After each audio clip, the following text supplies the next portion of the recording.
at any given time, there are 5 different priorities pulling me in different directions. But I love it. I thrive in the chaos. What would happen if we just told the truth?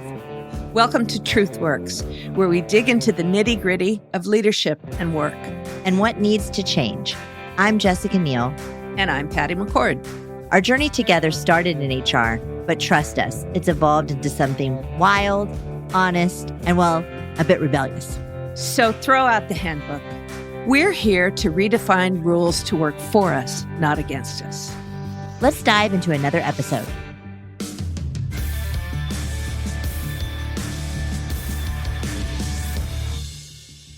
Welcome to another episode of TruthWorks. I'm Jessica Neal, and unfortunately, I'm on my own today because Patty is dealing with some personal stuff. But regardless, I'm so thrilled because we have this amazing young woman joining us today. Her name is Meagan Loyst.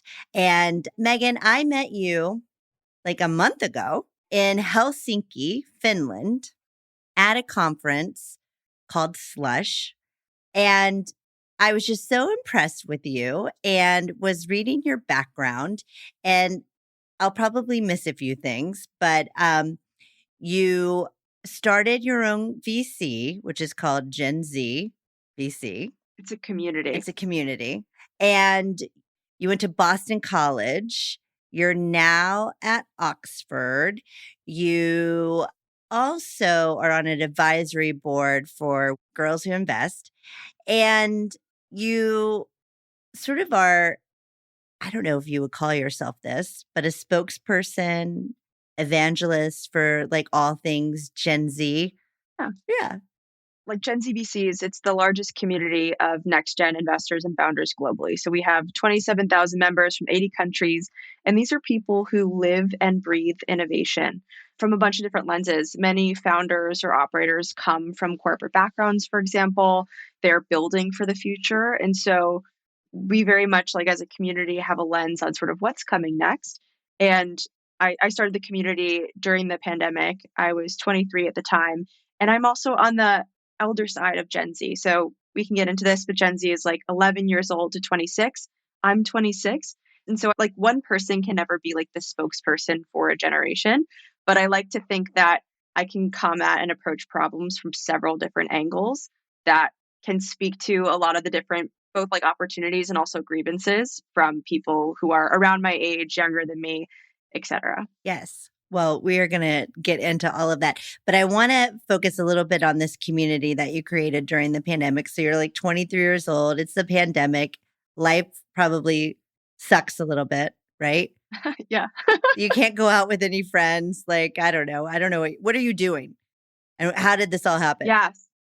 So coming out of college, I worked at a growth equity firm, a large growth equity firm, 80 billion under management called General Atlantic. And then my second job out of college was at a early stage venture capital firm. And when I joined that firm, I did recruiting virtually. Like I think I started talking to them March 2020, roughly like when the pandemic started. And then the rest of it was virtual. And my first day was virtual. Like I didn't meet any of my colleagues for an entire year. So something to remember that's really important for young people entering the workforce, especially around my age, like 26, 25, that cohort of people, our introduction to the workforce for the most part was virtual. It was opposite from every generation. So I was only working in person for 6 months full time when the pandemic hit. So when I joined this firm, I was at the time actually living with my parents. Like when the pandemic happened, I was living in New York.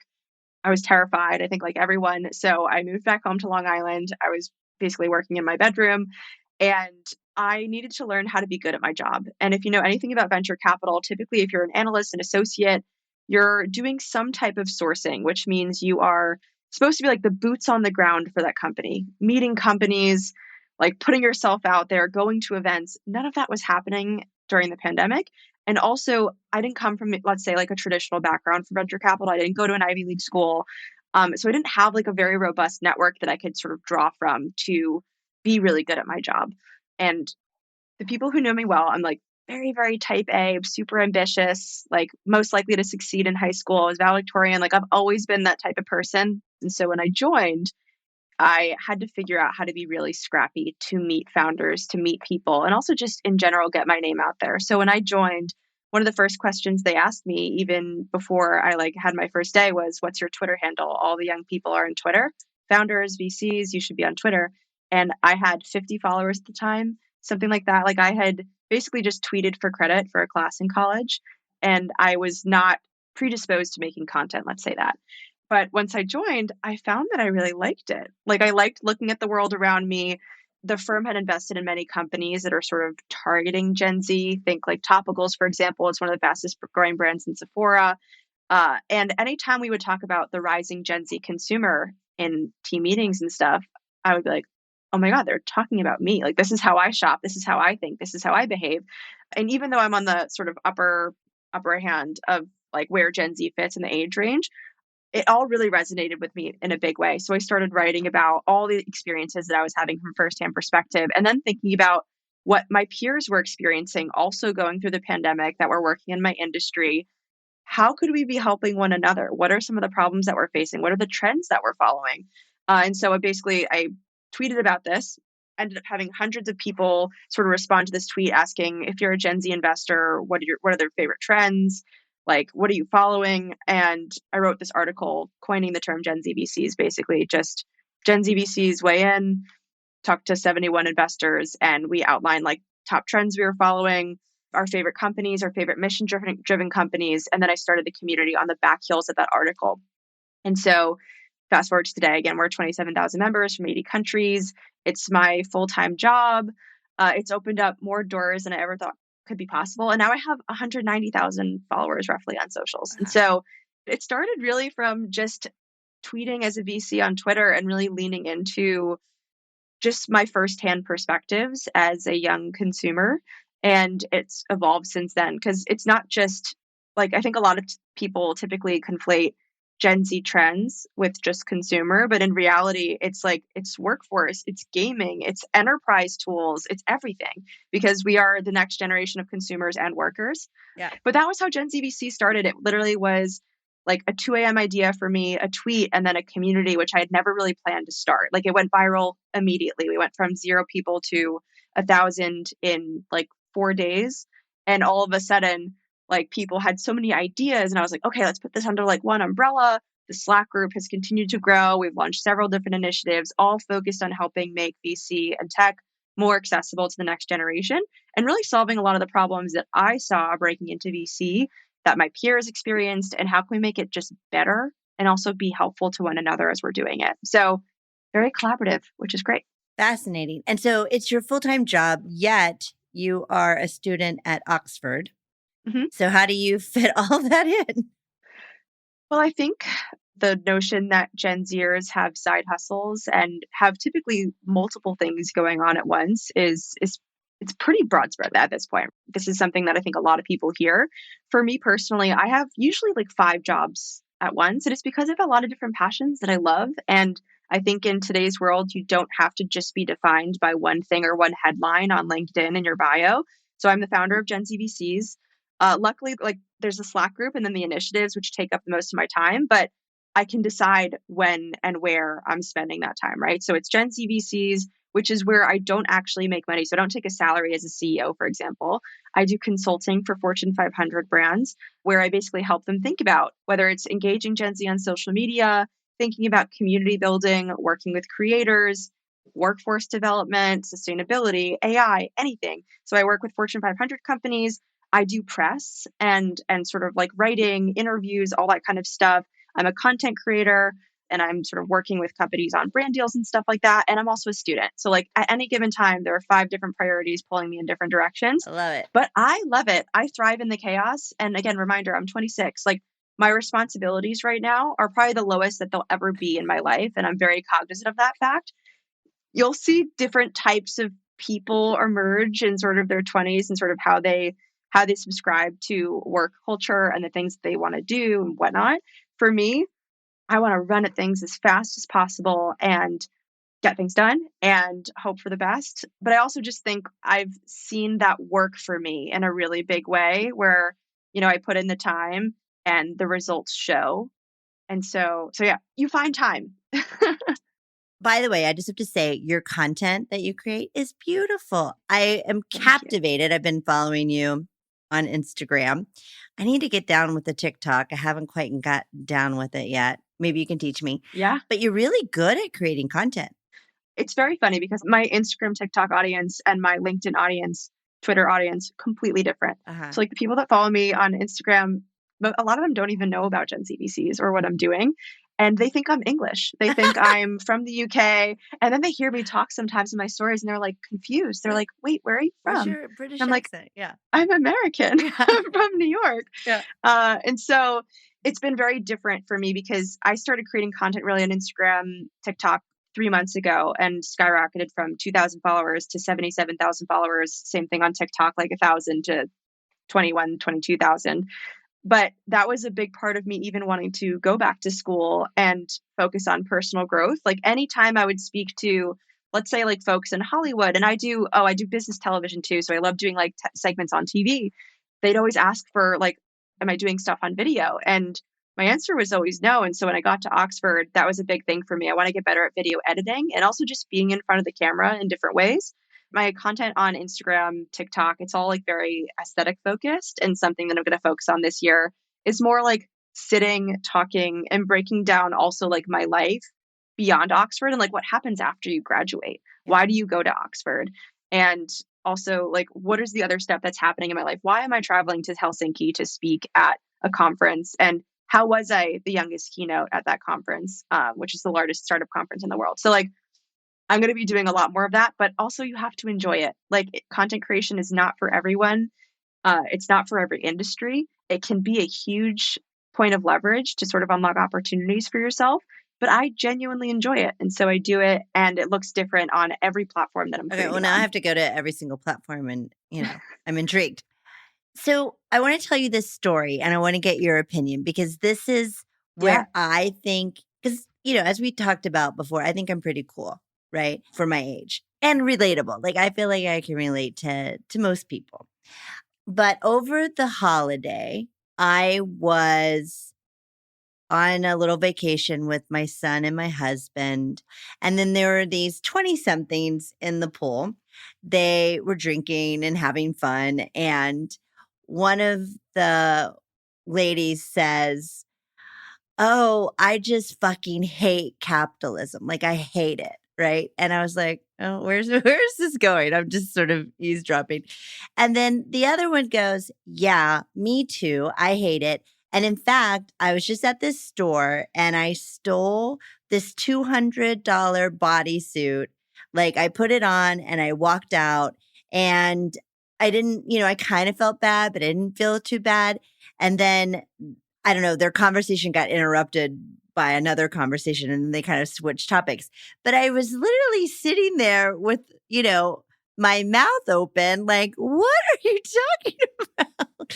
And I've heard this idea of like anti-capitalism before. And I feel like what I struggle with, and maybe I'm just misunderstanding, which could be clear, but what I struggle with is like, okay, sure, but you have an iPhone. You want this $200 bodysuit. Like, like what am I missing here? Yeah, no, it's a great question. And do not recommend stealing, no matter how big the brand is. First of all, let's get that out in the air. But I think with I don't know about anti-capitalism necessarily, but I do think like equating that to corporate greed, right? If I steal like a $200 bodysuit, like it's not going to matter because this company's making millions, billions of dollars. It's like a tick against the big people, right? Like that's typically, I think, the mindset that people will sort of tap into. But I think a lot of it is just a factor of everything that's going on in the world that makes you feel really, really small. And like, how can you sort of claim power over your life and the things that you're doing? And like, that could be one way of coping or speaking about it.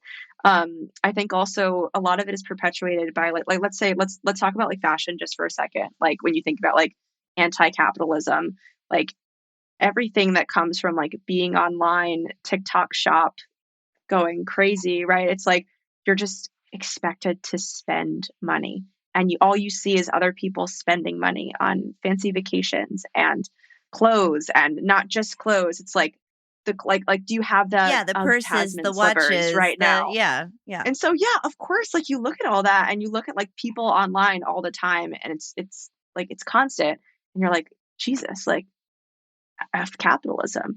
You know what I mean? So I think it's just when you're seeing it from so many different angles, whether it's like a corporate lens, where you're spending time on TikTok, it all blends, right? Like I was looking at my consumption on TikTok over the past like month.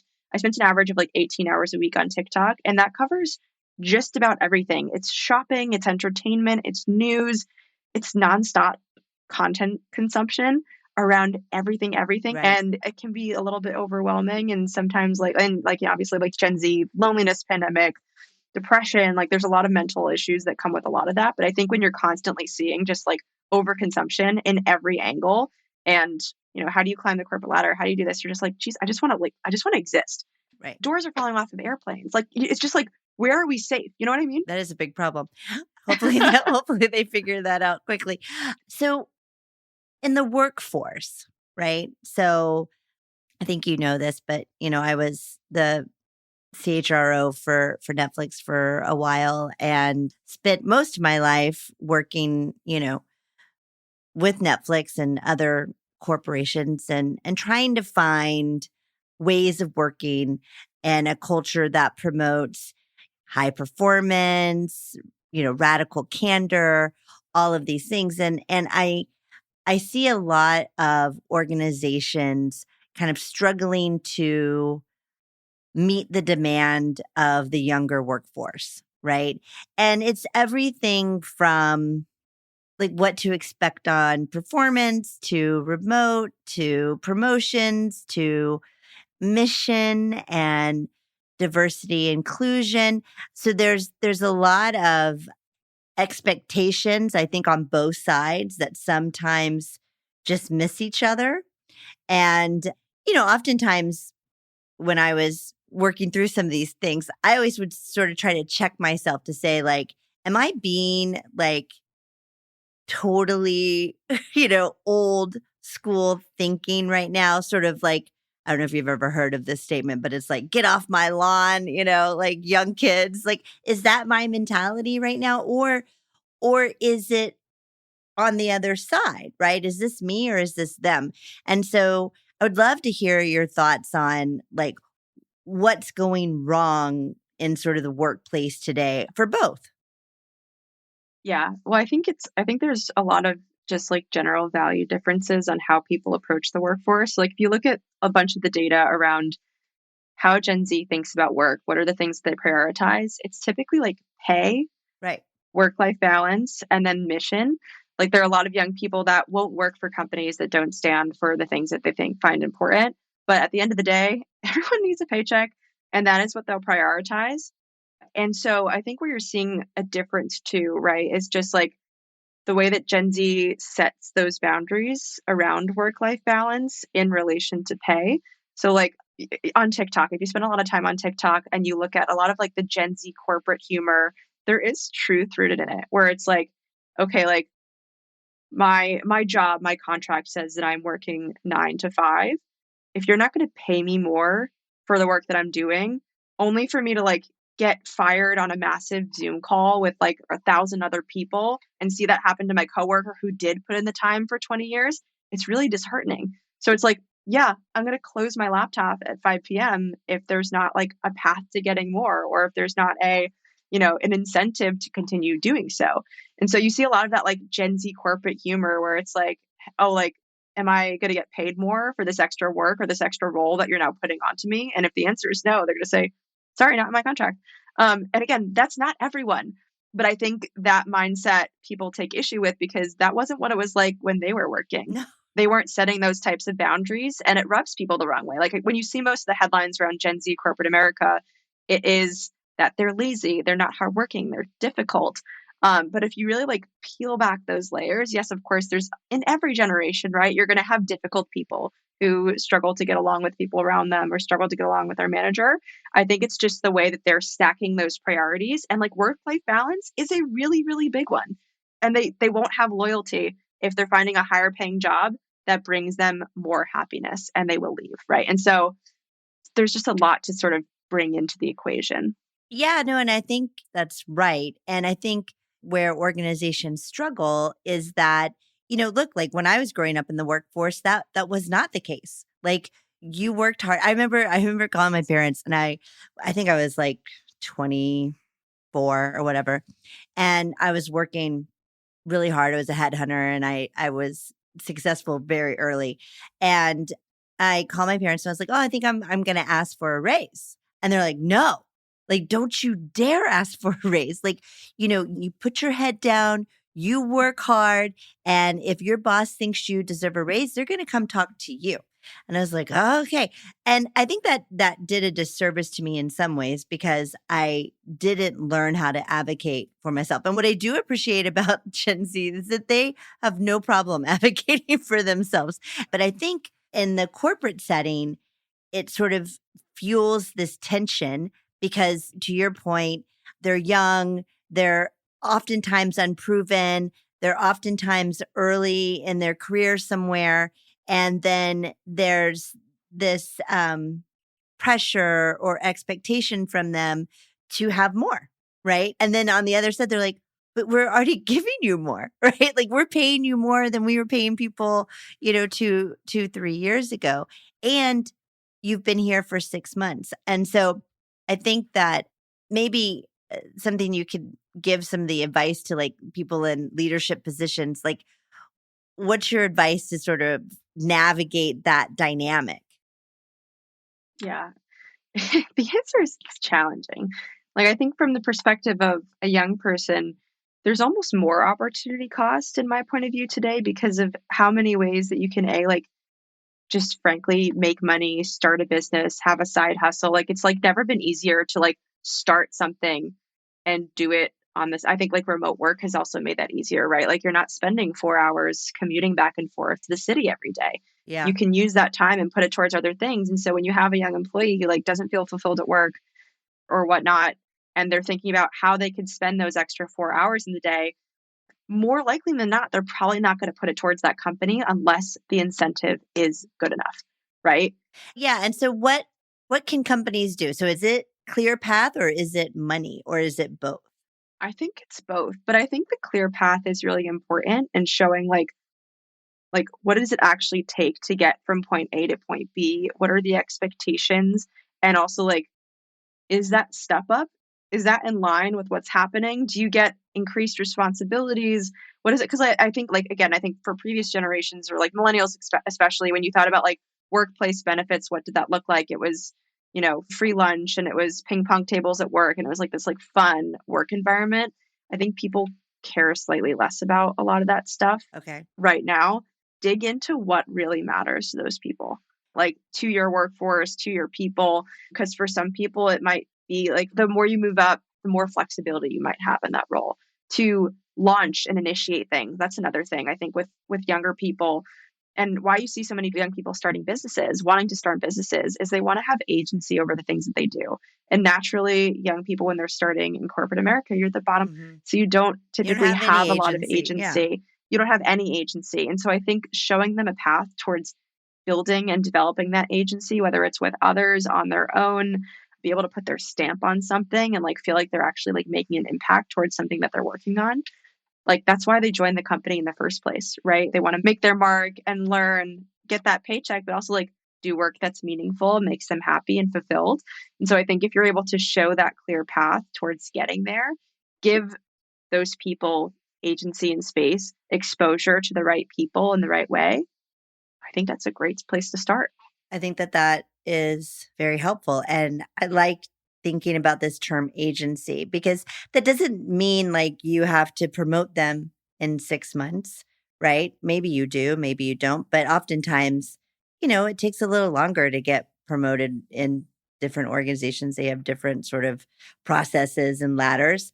But agency is something that I think is like a working culture, right? So like it's maybe more about how you operate and how you make decisions and how you interact with each other and how you solve problems together. And so I think that is actually a good takeaway is to think about it in terms of agency and how can you allow for more of that. And it's not necessarily giving them the world. It's like, hey, here's how you can be impactful and describing it to them and helping them figure out how to do that versus just thinking that the people don't want to work hard.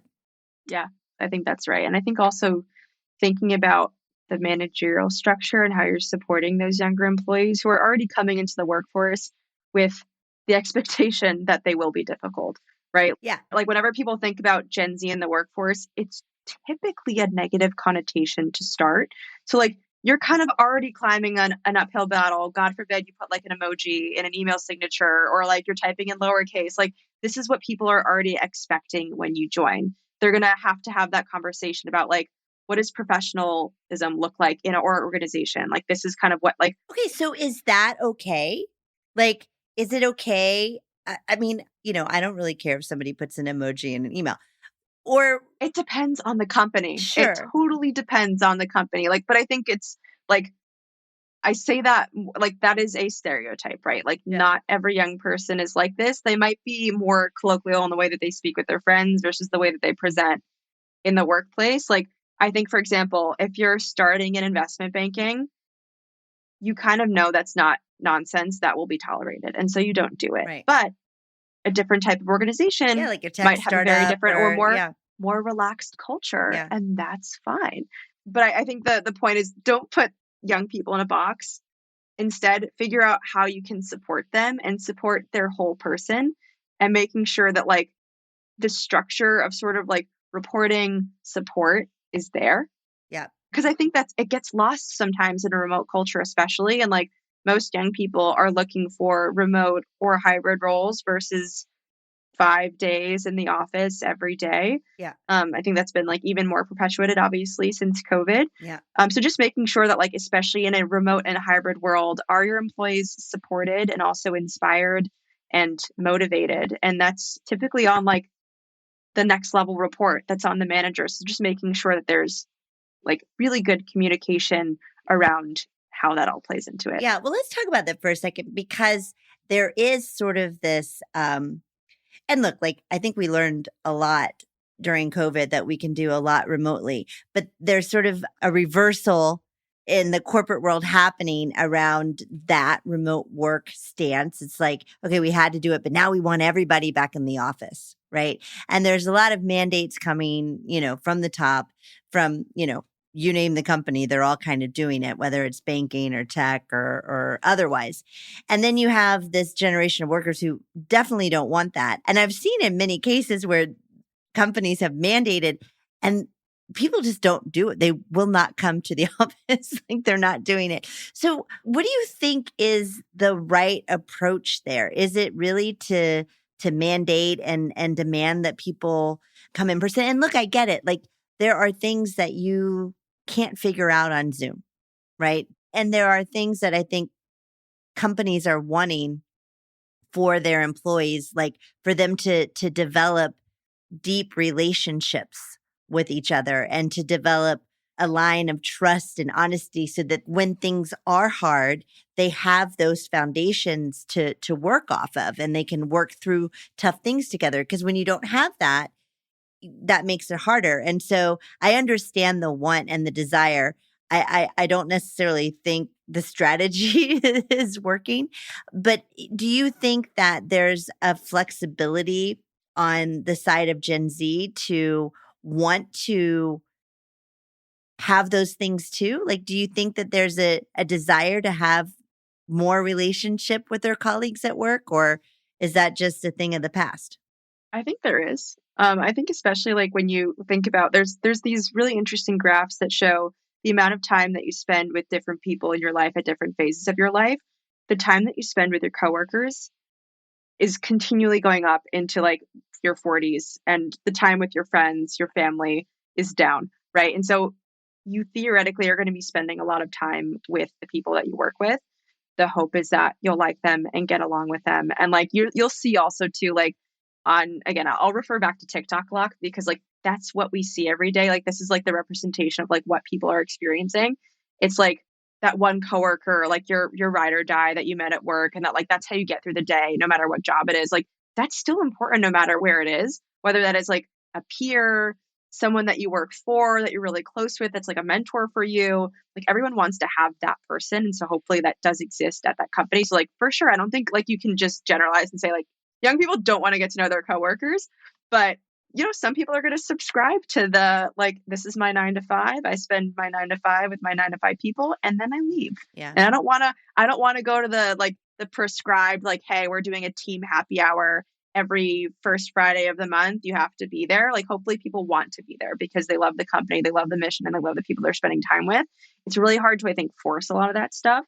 But I think what's most important is thinking about why you're actually bringing people back to the office and how you're doing it. So like, for example, if you're like a young person, you're really excited to get to know your coworkers, you're coming back to the office and you're in back-to-back meetings with those people from 9 to 5 p.m.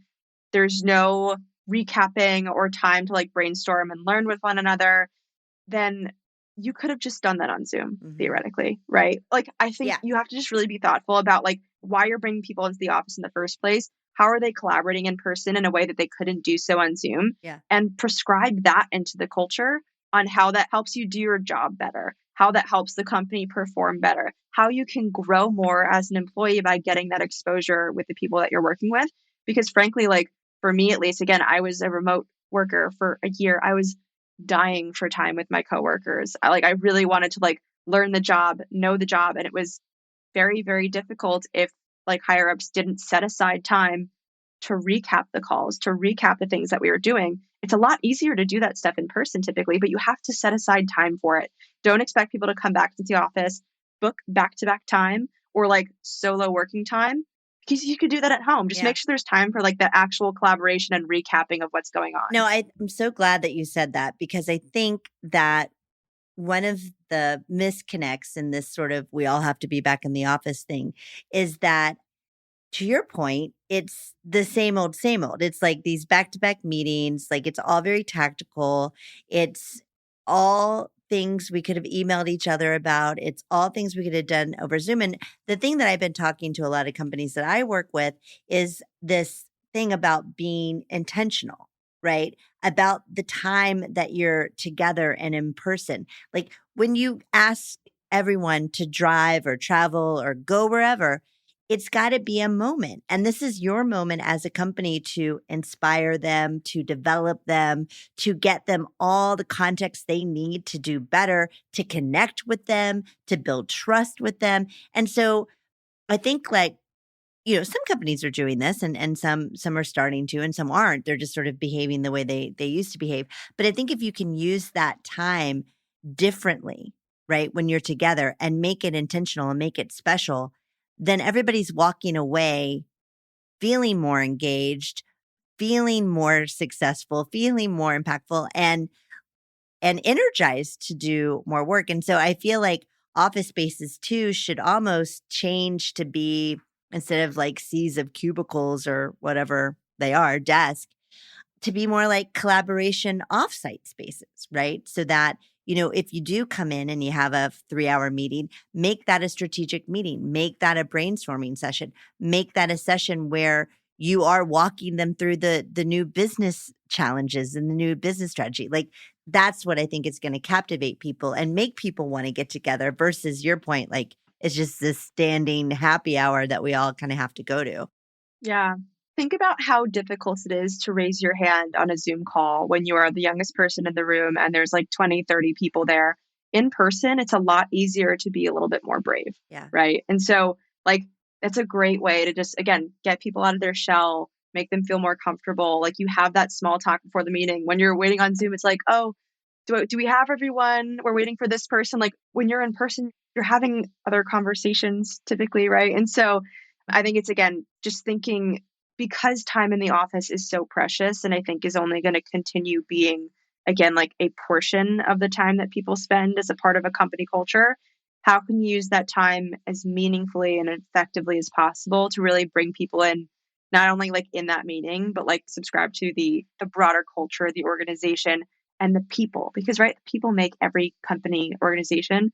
The more time you spend with those people, working together, collaborating together, getting energized about the work that you're doing, the better it's going to be for everyone. And there'll be less of that tension going back and forth. Yes. Yes.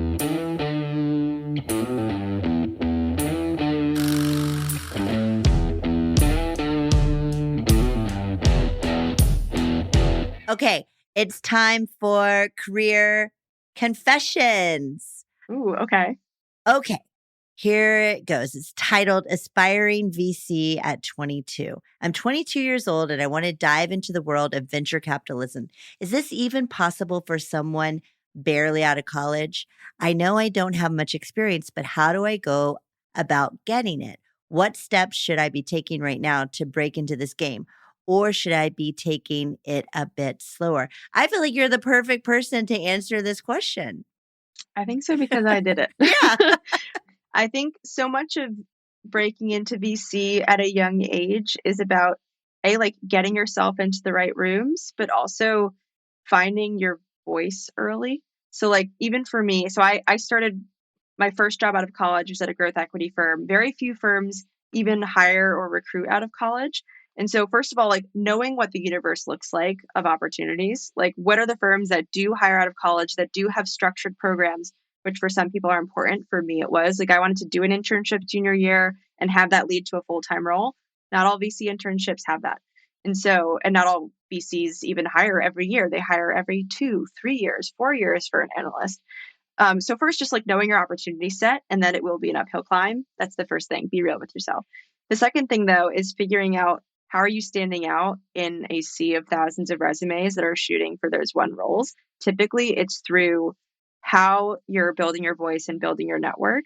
So at most early stage VC firms, if you're just starting, you're going to be doing sourcing, diligencing, and you have to be able to prove to VCs that you could do this work, even if you are 22. Can you sit in front of a founder who's maybe 3 times your age and have an intelligent conversation about A, their industry, B, their company's pros and cons, and C, why they should work with you and your firm? Because typically as an analyst, you're not going to be the one that's like, they're like, I have to work with this person or I don't want to work with this firm. You're advocating for not only yourself and your knowledge, but like the broader firm, the partner that you're bringing into the table for the next conversation. They have to trust that you'll be able to do that well. So like start doing the job before you do it. Start building relationships with founders. Start writing about the industries that you care about, analyzing them. Think about the VC firms that you want to work at. What are your dream firms? Look at their portfolios companies. What are the things that they're missing? What are the things that they could be doing where you could even support before you get started, right? And also, again, trying to be in the room. There are a lot of VC events that are free to attend and open. Think about like any of the Tech Week events that happen in the major metros where lots of college campuses are, where lots of startups are working. Start working with startups. Startups need help with everything, right? Like how can you just get yourself into the fold? Like I have friends who would have done that where like, they have one specialty. You should think about what that is. Is it like you're really good at thinking about sales? You're really good at thinking about hiring and recruiting. You're really good at thinking about content, which is the case for a lot of young people. What is that company startup doing? How can you get in there and help them get from point A to point B? Slap it on your resume, one step closer to getting a job at VC because you've started working with startups. So like the number one thing, you have to be a self-starter and you have to have that leap off the page when you're meeting with a VC. So again, it is not easy. No one is going to claim that it's easy, but there are a lot of things that you can be doing, especially if this is the type of work that you love. Like this kind of stuff, like if I'm saying this and you're like, oh God, like it's probably not going to be the right job for you. But if this energizes you, where you're like, yes, I love meeting people. I love writing. I love working with like interesting new companies. By all means, like go for it. And also VC is becoming more open, right? Like I was the first hire at my firm out of college, not from an Ivy League school for their analyst program. I had to like fight and claw for them to see my resume and then get there. And I was a part of Girls Who Invest. That made it a lot easier for me. Like in college, I took the steps that I needed to do to make sure that I could get myself in the right rooms. Allraise was that point for me. After I was in growth equity, I wanted to get into VC. I went to Allraise and I met all these inspiring women. And I was like, I want to be like them. So I'm going to take the steps that I need to do to become like them and meet those women and be those women. I think you answered that perfectly. I don't think I can really add anything. But I think, what I appreciate about your story is that you are a self-starter. You know what you wanted and why you wanted it, and you went after it. And I think that that's great advice for this person. And I think the other thing that I would just encourage this person to think about is, why do you want to be in VC? Like, you knew why, right? And then that propelled you to do all the work that it took to take the steps to claw your way in there. And so if you're just wanting to be in VC because it's cool, or, you think it's cool, that's probably not a good enough reason. But you're wanting to be in VC because, to your point, Meagan, it gets you excited, it gets you energized. You can't wait to do that work. You'll figure out how to do this, just like Meagan did. Yeah. And I got my job through cold email. So again, everything is possible. Yay. I have to say, I personally learned a ton from this conversation. So I'm so glad we had it. And I'm so glad I met you. You are Yeah. just a lovely individual. And I'm sort of like in this conversation in the back of my mind thinking, like, where is Meagan going to be in 10 years? It's such a great question. And I have no idea myself. I know, but I know it will be meaningful and big. Those two things I know. So, well, thank you. I really appreciate it. And I'm very grateful to have met you as well. And again, I think if there are young listeners in the audience, like, you never know when you're going to, like, I think it's like really important to approach every conversation with just like an open mind and open attitude around basically like who you're meeting, but also like, what do you bring to the table in every conversation, right? Because I think a lot of young people, like, you see someone who is the chief people officer for one of the largest companies in the world that used to be like the number one way that I spend in my time, like literally basically pre-pandemic.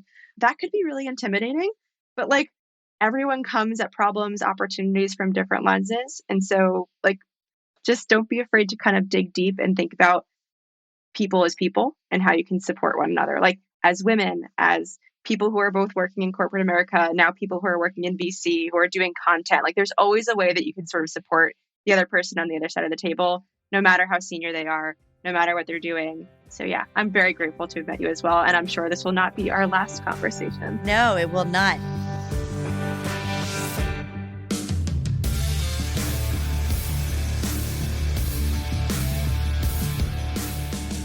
Thanks for listening to TruthWorks. This episode was produced and edited by Megan Hayward and Mick Finnegan.